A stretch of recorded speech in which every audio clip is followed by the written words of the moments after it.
Yo mga kasakay for today's video, dahil nga pala may blessing na naman na dumating sa amin ngayon, ititreat muna namin yung aming mga sarili. Yon. Pupunta nga pala kami ng sa Umbria, sa may pavilion, sa Manginasal.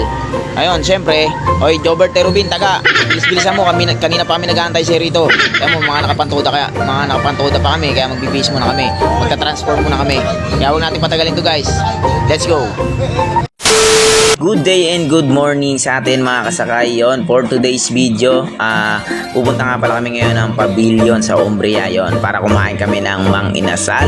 At syempre, unang-una sa lahat, maraming salamat nga pala sa Panginoon, dahil kahit papano may blessing na dumating na naman sa amin ngayong araw na ito. At yon, nandito na nga pala agad kami sa may pavilion. Pinas forward na namin para medyo mas mabilis-bilis. At yun na nga mga kasakay, sa hinahaba-haba ng biyahe namin. So yon, nakarating na nga pala kami rito sa mismong Umbria sa may pavilion. So yun, hindi nga pala kami sa may Jollibee. Dito pala kami ngayon sa Manginasal sa second floor. At syempre magpa-parking muna kami, dahil hindi naman lahat ng tricycle nasa labas ang parking. Yung iba nasa tama talagang parkingan, dito kami sa loob. Yo. At pagkatapos nga pala nilang nag-parking dyan, dumiretso na nga pala sila sa elevator. At sinabihan nga si Taga na, oy Taga, hindi yan videoan na pindot-pindutin mo lang basta-basta.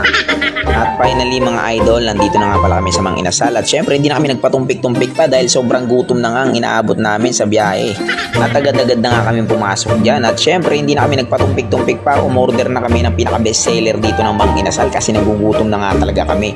At yun, ito na nga ang in-order namin. Syempre only rice tayo mga idol, para talagang only sa only, parang manawa ka na lang sa kakakain mo ng kanin. At yun, ito na nga yun, ito na yung pagkakataon namin para lumantak na kami na lumantak. At syempre unang-una sa lahat, nagpapasalamat din kami sa mga masisipag na crew ng Manginasal.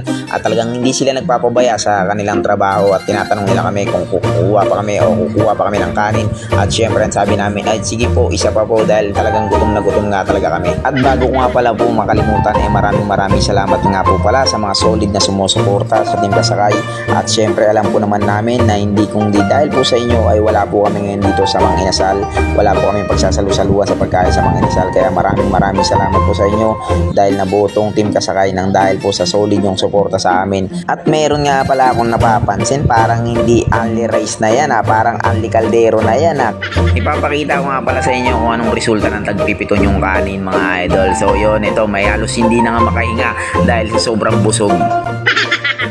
At may napansin nga lang ako mga idol, hindi na sana o-order ng kanin nung nakita nila na babae yung magsiserve at humingi na naman ng kanin. Ganun talaga kalulupit tong mga kasakay na to At tinanong na nga pala sila kung anong masasabi nila sa Manginasal.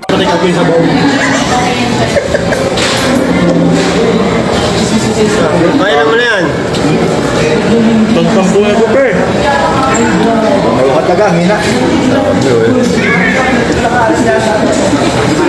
Matibay ito, matibay ito.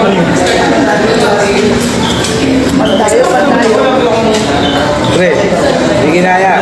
Hindi pa naman. Sabi pa naman kayo na mag-inasal tayo ngayon. May dis ako hindi kumain ngayon. Nakasakong mga kakal. Wala. Yung taga pati yung damit, pinapakain na. Ngayon ako